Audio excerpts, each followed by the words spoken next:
नमस्कार सभी को। आज हमारे इंडियन पॉलिटी सीरीज का 33rd डे है और आज का टॉपिक जो है हमारा वाइस प्रेसिडेंट। वाइस प्रेसिडेंट जो है आफ्टर प्रेसिडेंट ये सेकंड हाईएस्ट ऑफिस है कंट्री में। सेकंड हाईएस्ट, ये ध्यान रखिएगा। पहला जो है आपका प्रेसिडेंट ऑफ इंडिया है जिसको हमने बहुत अच्छे से डिटेल में कर लिया है। ऑर्डर ऑफ प्रेसिडेंट्स होता है, उसमें दूसरे स्थान पे आपके देश के वाइस प्रेसिडेंट है। करंटली जो है आपके 15th वाइस प्रेसिडेंट जो है सीपी राधाकृष्णन साहब। और जो हमारा ऑफिस है वाइस प्रेसिडेंट, ये मॉडल है, मतलब बेस्ड है किस पे, अमेरिकन मॉडल पे।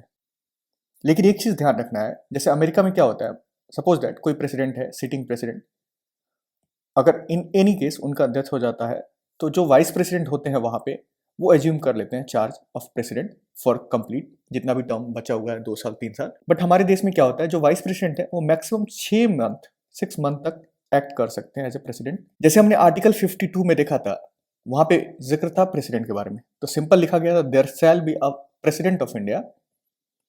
बहुत सारी चीजें जो है कॉमन है दोनों में, इस वजह से रिलेट करके पढ़ना ज्यादा इंपॉर्टेंट है। There shall be a vice president of India, तो मैं ये कहूंगा कि अगर आपने प्रेसिडेंट का टॉपिक नहीं देखा है, 2 छोटे छोटे वीडियोस है, उनको देख कर आइए। आर्टिकल 63 में है there shall be a vice president of India, और हमारे देश के पहले वाइस प्रेसिडेंट थे सर्वपल्ली राधाकृष्णन, और करंटली जो है सीपी राधाकृष्णन साहब। आर्टिकल 64 में मेंशन है the vice president to be ex officio chairman of council of state. Ex officio मतलब इनको एक्स्ट्रा ऑफिस मिला हुआ। एक तो ये देश के हमारे वाइस प्रेसिडेंट हैं, और दूसरे काउंसिल ऑफ स्टेट यानी कि राज्यसभा। एक्स्ट्रा ऑफिस देने का रीजन क्या है, अगर नॉर्मल डेज में देखा जाए, द्रौपदी मुर्मू जो है हमारी प्रेसिडेंट है और वो अपने ऑफिस को अच्छे से डिस्चार्ज कर रही है, अपने फंक्शंस को अच्छे से डिस्चार्ज कर रही है। अगर हमने वाइस प्रेसिडेंट को एक्स्ट्रा ऑफिस नहीं दिया होता तो इनका काम क्या होता है, कोई भी काम नहीं होता, नो वर्क। तो जो सिटिंग वाइस प्रेसिडेंट है वो सिर्फ खाली ना बैठे रहे, उनके लिए इस वजह से उनको एक एक्स्ट्रा ऑफिस दिया गया है, and that extra office is chairman of council of state यानी कि राज्यसभा। ये भी ध्यान रखिएगा, राज्यसभा के जो चेयरमैन होते हैं हमारे वाइस प्रेसिडेंट ऑफ इंडिया, वो राज्यसभा के मेंबर नहीं होते हैं, not a member of Rajya Sabha. ये भी ध्यान रखिएगा। आर्टिकल 64 में है द वाइस प्रेसिडेंट जो है उनको एक्स्ट्रा ऑफिस मिला हुआ है chairman of council of state, that is Rajya Sabha. और इनको सैलरी, जैसे नॉर्मल डेज में सैलरी से इनको मिलती है वाइस प्रेसिडेंट को, तो जो भी सैलरी होगा चेयरमैन ऑफ राज्यसभा का, that is 4 lakh per month salary जो है ये लेते हैं as a chairman of Rajya Sabha.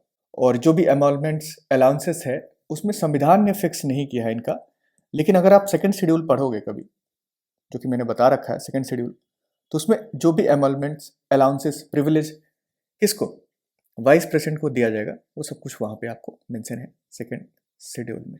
Article 65, article 65 ये कहता है the vice president to act as a president.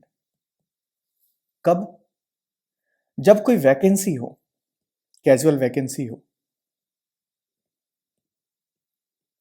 तो उसमें या तो ये एक्ट करेंगे या फिर वो डिस्चार्ज करेंगे फंक्शन ऑफ प्रेसिडेंट। एक्ट कब करते हैं, जैसे डॉक्टर जाकिर हुसैन का जब देहांत हुआ, सिटिंग प्रेसिडेंट थे, तब वीवी गिरी ने एक्ट किया था। फिर जब फखरुद्दीन अली अहमद उनका देहांत हुआ, तब बीडी जाति साहब ने एक्ट किया था as a president of India. Discharge function में 1960 में डॉक्टर राजेंद्र प्रसाद जो है 15 दिन के लिए यूएसएसआर गए थे, तो उस केस में उनका फंक्शन डिस्चार्ज कौन कर रहा था, सर्वपल्ली राधाकृष्णन साहब। फिर 1961 में ये कुछ दिन के लिए बीमार थे, उस केस में भी डॉक्टर सर्वपल्ली राधाकृष्णन ने उनका फंक्शन डिस्चार्ज किया था। तो वाइस प्रेसिडेंट को एक्ट करना है एज ए प्रेसिडेंट, इसी वजह से इनको रखा गया था कि सपोज दैट कोई भी प्रेसिडेंट है किसी भी कारणवश एब्सेंट है, उनके देहांत हो जाता है या फिर वो कहीं गए हुए हैं, तो वाइस प्रेसिडेंट को पोस्ट में रखा गया है कि आप एक्ट करोगे एज ए प्रेसिडेंट या फिर डिस्चार्ज करोगे as a function of president. ये ध्यान रखिएगा, ये आर्टिकल 65 में मेंशन है, जो कि बहुत इंपॉर्टेंट है। और जब भी, जैसे हमने देखा 64 में ये मेंशन है कि वाइस प्रेसिडेंट जो है एक्स्ट्रा ऑफिस है उनके पास as a chairman of Rajya Sabha, तो इनको सैलरी जो है as a chairman of Rajya Sabha मिलता है।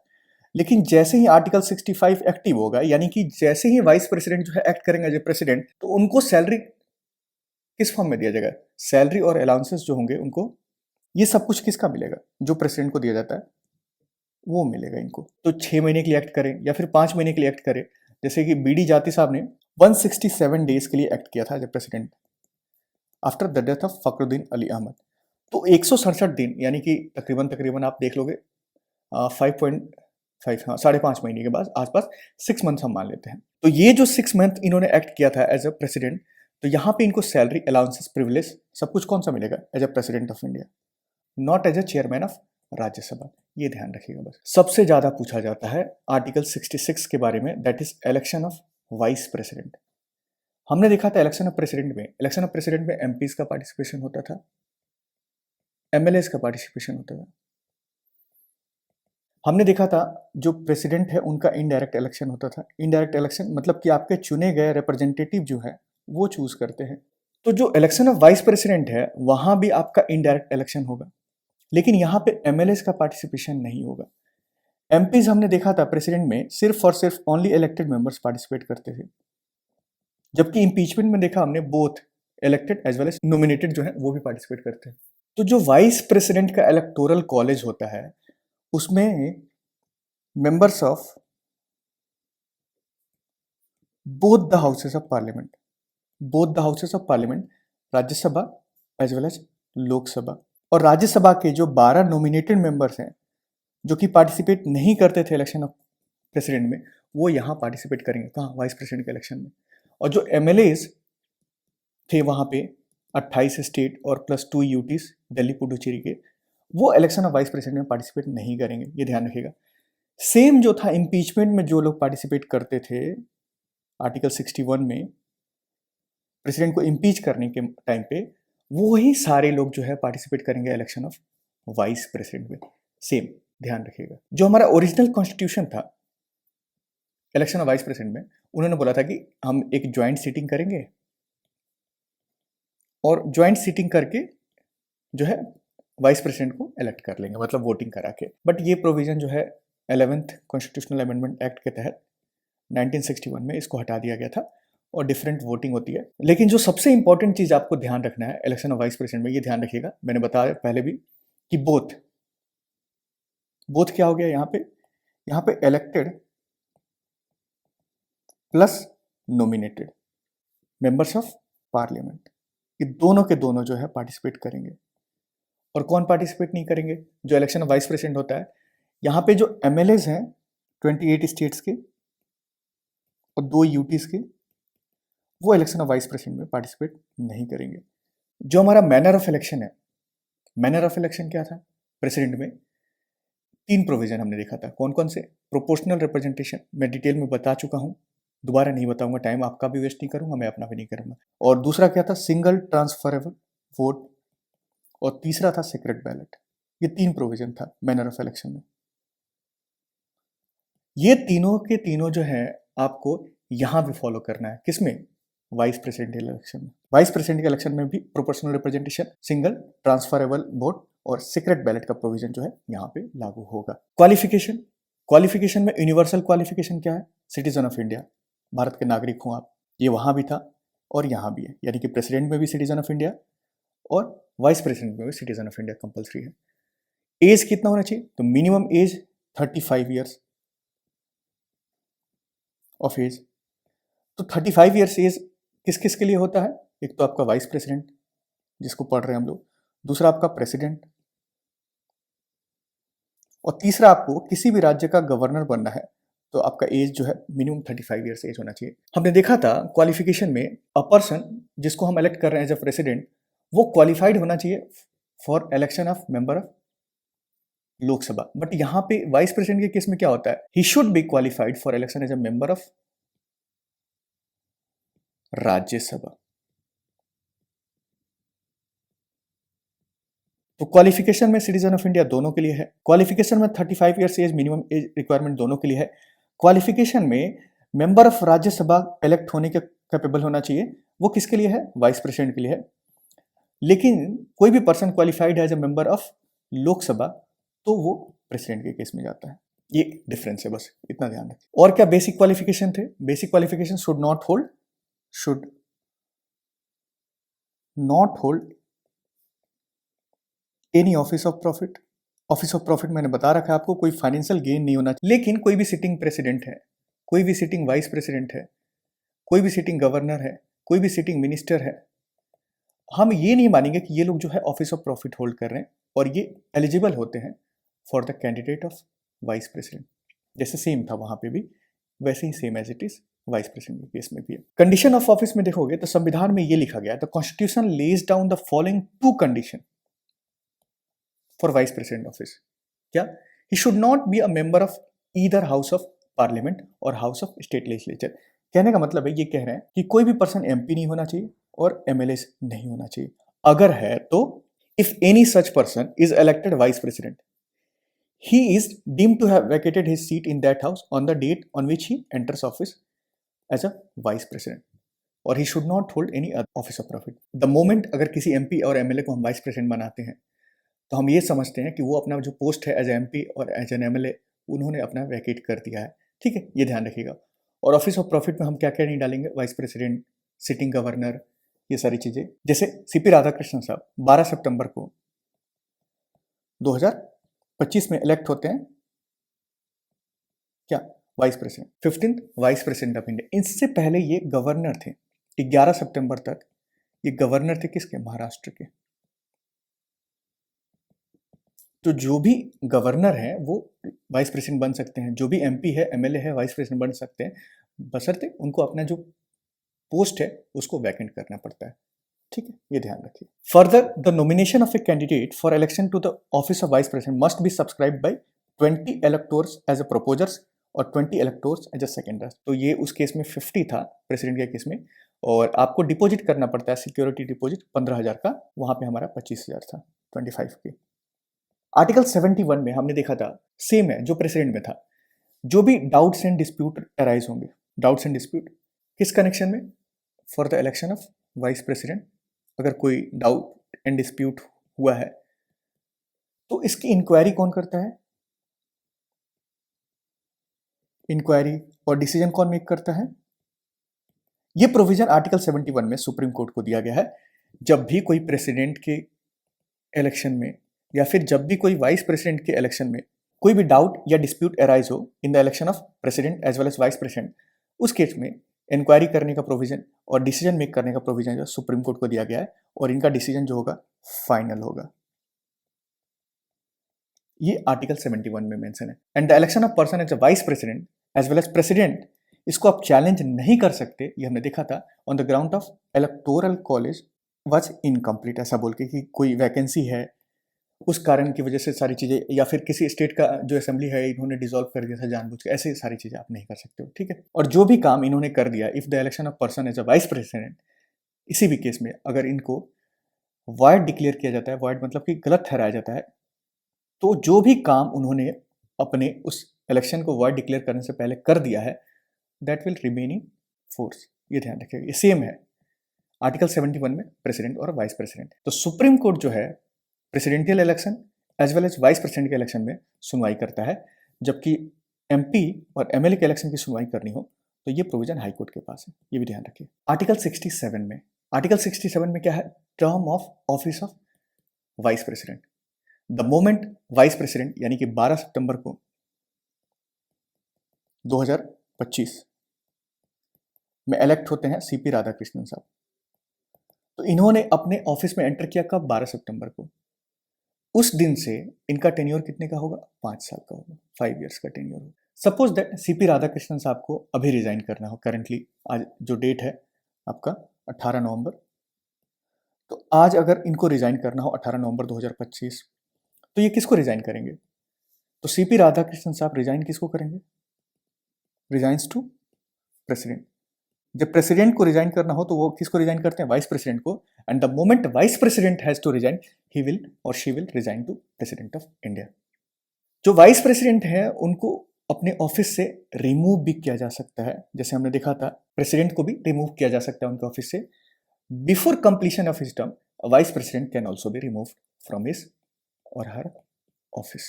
जो हमारे वाइस प्रेसिडेंट होंगे वो 5 साल से ज़्यादा, 10 से 10 दिन, 20 दिन, 25 दिन, 6 महीने तक वो कंटिन्यू कर सकते हैं अनटिल द सक्सेसर, जो भी नया वाइस प्रेसिडेंट होगा, सक्सेसर एज्यूम्स चार्जेस। ये भी सेम है। हमारे वाइस प्रेसिडेंट जो है एलिजिबल है फॉर री election for any number of terms, just like president of India, कितनी बार भी। जैसे कि हमारे देश के 2 ऐसे वाइस प्रेसिडेंट हैं जिनको एक बार से ज़्यादा इलेक्ट किया गया था। सबसे पहले डॉक्टर सर्वपल्ली राधाकृष्णन साहब, the first vice president of India, and Mohammad Hamid Ansari. But हमारे देश के एकमात्र राष्ट्रपति जो हैं 2 बार इलेक्ट हुए हैं, that is doctor Rajendra Prasad, first president of India. Removal, जो रिमूवल है हमारे वाइस प्रेसिडेंट का, उसके लिए कोई अलग आर्टिकल मेंशन नहीं है, ना ही कोई फॉर्मल इम्पीचमेंट जो है जैसे प्रेसिडेंट के लिए रिक्वायरमेंट है वैसे यहाँ पे नहीं होता है। किसी भी वाइस प्रेसिडेंट को रिमूव करना हो उनके ऑफिस से तो रेजोल्यूशन जो है एक प्रस्तावना पास किया जाता है, और वो रेजोल्यूशन जो है that can be only introduced in Rajya Sabha. But president में ऐसा नहीं था, दोनों हाउस में से कोई भी इंट्रोड्यूस कर सकता है। बट जब हमें वाइस प्रेसिडेंट को रिमूव करना हो उनके ऑफिस से तो resolution can only be introduced in Rajya Sabha, और resolution must be passed by all the then members of Rajya Sabha, all the then members of Rajya Sabha. इसका मतलब क्या होगा? इसको कहते हैं इफेक्टिव मेजोरिटी।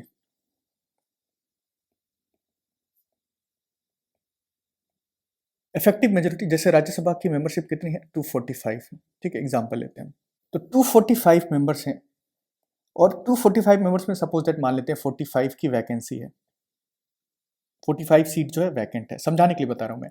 तो इस केस में इफेक्टिव स्ट्रेंथ हो गया आपका 200। तो इसकी इफेक्टिव मेजोरिटी कितनी हो गई? 101 वोट चाहिए होगा उनको रिमूव करने के लिए। तो रिमूवल ऑफ वाइस प्रेसिडेंट के लिए रेजोल्यूशन जो है सिर्फ और सिर्फ राज्यसभा में इंट्रोड्यूस हो सकता है, and all the then members जब वोट कर देते हैं राज्यसभा में, जिसको हम इफेक्टिव मेजोरिटी कहते हैं, तब ये रेजोल्यूशन जो है कहाँ जाता है? लोकसभा। और लोकसभा में क्या चाहिए होगा? इफेक्टिव मेजोरिटी नहीं, लोकसभा में सिंपल मेजोरिटी चाहिए होता है। सिंपल मेजोरिटी का मतलब होता है मेंबर्स प्रेजेंट एंड वोटिंग। जैसे सिंपल मेजोरिटी मैं राज्यसभा के कॉन्टेक्स्ट में समझाता हूं आपको, 245, ठीक है, इसी वाले। अब क्या होता है, 245 है, 45 वैकेंट है, बस समझाने के लिए, तो 200 हो गया, ठीक है। लेकिन क्या होता है, इसमें से 20 लोग जो हैं वो एब्सेंट हैं। यहां पे एब्सेंस नहीं देखा जाता है, इसमें वैकेंसी देखी जाती है। और 20 लोग और जो हैं वो क्या होते हैं? वो वोट नहीं करते, एब्सटेन फ्रॉम वोटिंग। तो यहाँ पे सिंपल मेजोरिटी कितना चाहिए होगा? 20 गायब हो गया, 20 गायब हो गया, तो 160 हो गया। तो 160 का 81 चाहिए होगा। बट इफेक्टिव मेजोरिटी में 200 का 101 चाहिए होगा, चाहे लोगों ने एब्सेंट है, चाहे इन्होंने वोट दिया नहीं दिया। 101 वोट अगर उनके फेवर में जाता है तो उनको रिमूव किया जाएगा। ये डिफरेंस है सिंपल और इफेक्टिव मेजोरिटी में। फर्दर, कोई भी रेजोल्यूशन जब हम पास कर रहे हैं, किसको रिमूव करने के लिए? वाइस प्रेसिडेंट को। एक तो हमने देखा that can only be introduce इन राज्यसभा, और यहां भी आपको एटलीस्ट 14 दिन का 14 डेज ऑफ एडवांस नोटिस देना पड़ेगा। सबसे खास बात, प्रेसिडेंट को इम्पीच करने के लिए या फिर रिमूव करने के लिए एक प्रोविजन था, जैसे देखा था हमने, वायलेशन ऑफ कॉन्स्टिट्यूशन मेंशन है। अगर मान लो संविधान में प्रेसिडेंट जो है वायलेट करते हैं संविधान का, उस ग्राउंड पे हम उनको रिमूव करेंगे। वाइस प्रेसिडेंट के लिए कौन सा ग्राउंड है? तो वाइस प्रेसिडेंट के लिए संविधान में no grounds has been mention, मतलब कोई आधार नहीं है कि आप किस आधार पे इनको रिमूव करोगे। कल को अगर जो भी पार्लियामेंट में मेंबर्स हैं उनको मन होता है कि इनको हटाना है, तो कोई ग्राउंड नहीं है, आप रेजोल्यूशन पास कीजिए जिसको इंट्रोड्यूस किया जा सकता है सिर्फ राज्यसभा में, और चाहिए होगी इफेक्टिव मेजोरिटी। फिर उसके बाद पहुंचेगा लोकसभा, और वहां पे चाहिए होगा सिंपल मेजोरिटी, और उस आधार पे हम उनको रिमूव कर सकते हैं, ठीक है। No ground has been mentioned for removal of vice president, जबकि ग्राउंड क्या है प्रेसिडेंट के लिए? Violation of constitution. आर्टिकल 68 जो है, जैसे वैकेंसी कैसे अराइज होती है? A vacancy in the vice president's office can occur in any of the following ways: on the expiry of his tenure of 5 years, simple same है। By his resignation, किसको resign करते हैं? President of India को। On his removal, by his death. तो जैसे अभी resignation की बात करें तो श्री जगदीप धनखड़ साहब जो थे, उन्होंने अपने पोस्ट से रिजाइन किया था। किसको? द्रौपदी मुर्मू। हमारे देश के 10वें उपराष्ट्रपति यानी वाइस प्रेसिडेंट जो थे, उनका नाम था कृष्णकांत साहब। ही डायड इन ऑफिस, यानी कि जब वो वाइस प्रेसिडेंट थे तभी उनका देहांत हो गया था। Otherwise for example when he becomes disqualified to hold office और when his election is declared void. तो इन सारे केसेस में वैकेंसी अराइज हो सकता है। अब इसको कैसे फुलफिल कर सकते हैं? तो वैकेंसी में सपोज दैट आपके एक्सपायरी से मतलब कि आपका जो टेन्योर है 5 साल का वो खत्म हो गया है, तो उसके लिए उस टेन्योर के खत्म होने से पहले जो है must be held before the expiration of the term. यानी कि जो सिटिंग वाइस प्रेसिडेंट की टर्म खत्म हो रही है तो an election to fill that vacancy must be, जरूरी है, held before the expiration of the term. If the office falls vacant by resignation, जैसे इन्होंने रिजाइन किया जगदीप धनखड़ साहब कब, 21 जुलाई 2025 में, then election to fill the vacancy should be held as soon as possible after the occurrence of the vacancy. Resignation के बाद vacant पड़ा पोस्ट, ऐसा नहीं है, प्रेसिडेंट के केस में क्या होता है, प्रेसिडेंट का पोस्ट वैकेंट नहीं रख सकते, लेकिन वाइस प्रेसिडेंट का पोस्ट उतना महत्वपूर्ण नहीं है जैसे प्रेसिडेंट है हमारा। तो रिजाइन किया इन्होंने 21 जुलाई को, जबकि नए उपराष्ट्रपति कब इलेक्ट हुए, 12 सितंबर को। तो इतना डिफरेंस है। और डेथ जब हुआ था कृष्णकांत साहब का, उसके बाद भी कुछ वक्त के लिए वैकेंट था। ठीक है, तो अगर वैकेंसी जो है आपके टेन्योर खत्म होने से अराइज हो रहा है तो उससे पहले ही आपको, टेन्योर खत्म होने से पहले ही इलेक्शन जो है कराना मस्ट हो जाता है। बट किसी कारणवश रेजिग्नेशन, डेथ, उस वैकेंसी को फुलफिल करने के लिए इलेक्शन जो है should be held as soon as possible, जितनी जल्दी हो उतनी जल्दी आप कराओ। और जो भी हमारे वाइस प्रेसिडेंट होंगे, यानी कि जो सीपी राधाकृष्णन साहब है, 12 सितंबर 2025 में जब इन्होंने एज्यूम किया एज चार, तो ये फुल 5 ईयर टर्म्स के लिए होंगे, not the remaining term, full 5 year terms. Article 69 में आपका ओथ एंड अफर्मेशन है। कोई भी वाइस प्रेसिडेंट है जब अपने ऑफिस में एंटर करने से पहले उनको ओथ लेना पड़ता है, to be a true faith and allegiance to the constitution of India and to faithfully discharge the duties of his office, यानी कि ऑफिस ऑफ वाइस प्रेसिडेंट। और जो भी हमारा ओथ होता है वाइस प्रेसिडेंट का, उसको एडमिनिस्टर कौन करता है, द प्रेसिडेंट और some person appointed in that behalf of him. लेकिन प्रेसिडेंट को शपथ कौन दिलाता है, ये देखा था हमने, चीफ जस्टिस ऑफ इंडिया, ये भी ध्यान रखिएगा। तो यहाँ पे जैसे जो हमारे 15th वाइस प्रेसिडेंट हैं सीपी राधाकृष्णन साहब, उन्होंने 12 सितंबर को 2025 में ओथ लिया था, और इनको ओथ कौन दिलवाया था, president Draupadi Murmu. Article 70, discharge of president's function in other contingency. ये पावर दिया गया है पार्लियामेंट को कि कोई ऐसा सिचुएशन अराइज हो जाए जो कि संविधान में मेंशन नहीं कि किस कारणवश जो है, कैसे वैकेंसी हो, क्या हो, तो उस केस में ये पावर दिया गया पार्लियामेंट को, आप कोई कानून बनाओ ताकि जो गवर्नमेंट एग्जीक्यूटिव फंक्शन है, ऑपरेशन है, उसको कंटिन्यू में रखा जाए, जो प्रेसिडेंट का पोस्ट जो है वो खाली नहीं रहना चाहिए। और इसी आर्टिकल 70 का यूज करके पार्लियामेंट ने एक प्रोविजन बनाया था जिसका नाम था the president discharge of functions act 1969, 1969 में। और इस प्रोविजन की वजह से चीफ जस्टिस ऑफ इंडिया को बोला गया कि सपोज दैट प्रेसिडेंट का पोस्ट वैकेंट होता था तो वाइस प्रेसिडेंट एक्ट करते थे प्रेसिडेंट, लेकिन अगर वाइस प्रेसिडेंट का भी पोस्ट वैकेंट है किसी भी कारणवश, तब CGI, chief justice of India, या फिर सीनियर मोस्ट जज जो होंगे सुप्रीम कोर्ट के, वो एक्ट करेंगे for the time being as a president of India. और इसी की वजह से जब जाकिर हुसैन का देहांत होता है तब वीवी गिरी प्रेसिडेंट एक्ट करते हैं, जो कि उस टाइम पे वाइस प्रेसिडेंट होते हैं। फिर वीवी गिरी ने रिजाइन किया अपने पोस्ट से, क्योंकि वो इलेक्शन लड़ना चाहते थे, किस चीज़ का, presidential election.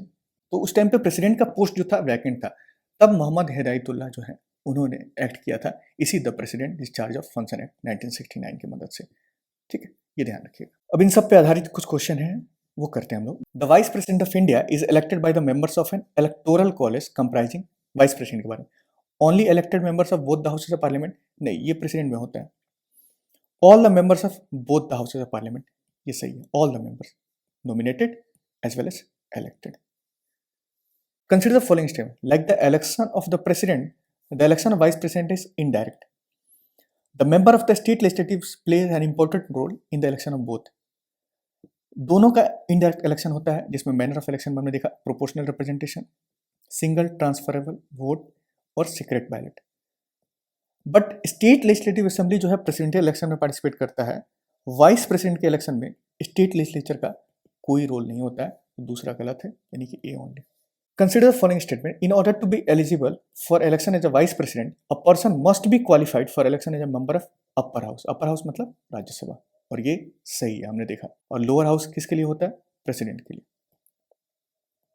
Vice president is chairperson of Rajya Sabha, हाँ ये भी सही, तो बोथ स्टेटमेंट यहाँ पे सही हो जाता है, C. Which one of the following statement about the vice president of India is not correct? Not correct पूछा है। In order to be the vice president a person must be qualified for election as a member of the house of people. House of people यानी कि लोकसभा। क्या ये सही है? नहीं, राज्यसभा। तो पहला जो है इनकरेक्ट है। अ member of state legislature can be candidate for this office. हाँ, बन सकते हैं, एमपी एमएलए जो है उसके लिए कैंडिडेट हो सकते हैं। तो दूसरा सही है। पूछा नॉन करेक्ट है, तो पहले ये काट दो, ये काट दो। आंसर तो आपका आ गया वैसे, वन सही है। तो the term of office of the vice president is the same as that of president. Same 5 years। सही है, यानी कि ये भी सही है, तो ये भी कट जाएगा। He can be remove through the formal impeachment. नहीं, वाइस प्रेसिडेंट को रिमूव करने के लिए कोई इम्पीचमेंट का प्रोसेस नहीं चाहिए होता है। एक फॉर्मल रेजोल्यूशन जो होता है वो लेकर आया जाता है, और उस रेजोल्यूशन को कौन इंट्रोड्यूस कर सकता है? सिर्फ और सिर्फ राज्यसभा में इंट्रोड्यूस होगा ओनली। 14 दिन का नोटिस आपको यहां भी देना पड़ता है, और राज्यसभा से पास करने के लिए इस रेजोल्यूशन के लिए चाहिए होता है इफेक्टिव मेजोरिटी। फिर ये पहुंचता है रेजोल्यूशन कहां? लोकसभा में, और जहां चाहिए होती है simple majority. The vice president of India is the second highest dignitary of India. सही है। पहला कौन है? President. Has no formal function attach to his office. कह रहे हैं कि कोई फॉर्मल फंक्शन नहीं है उनके ऑफिस का। तो वाइस प्रेसिडेंट का क्या रोल है? कोई ऑफिस मतलब उनका कोई रोल ही नहीं है, कोई रोल डिफाइन ही नहीं है। वाइस प्रेसिडेंट तब एक्टिव होते हैं जब किसी प्रेसिडेंट की वजह से वैकेंसी होती है, वरना उनको एक एक्स्ट्रा ऑफिस मिला है as a chairman of Rajya Sabha, वो भी आर्टिकल 64। लेकिन वाइस प्रेसिडेंट का अपना कोई रोल नहीं है, तो नो फॉर्मल फंक्शन, ये भी सही है। He discharges the function of president during his absence. बिल्कुल सही है। Acts as the president if the president resigns और रिमूव और डाइज। ये भी सही है। All the 4 statements are correct. The vice president may be removed from his office by a resolution of Council of States, जिसको हम राज्यसभा कहते हैं। Who is the ex officio chairman of Rajya Sabha? तो आर्टिकल 64 में सीधा मेंशन है, the vice president acts as the ex officio chairman of Rajya Sabha. सवाल देखिए, which one of the following is presided over by one who is not its member? निम्नलिखित में से किसकी अध्यक्षता वो व्यक्ति करता है जो उसका सदस्य नहीं है? तो ये राज्यसभा में होता है। राज्यसभा के चेयरमैन जो होते हैं कौन होते हैं? Vice president. और क्या वाइस प्रेसिडेंट राज्यसभा का मेंबर होता है? No, is not a member of Rajya Sabha. ये ध्यान रखिएगा।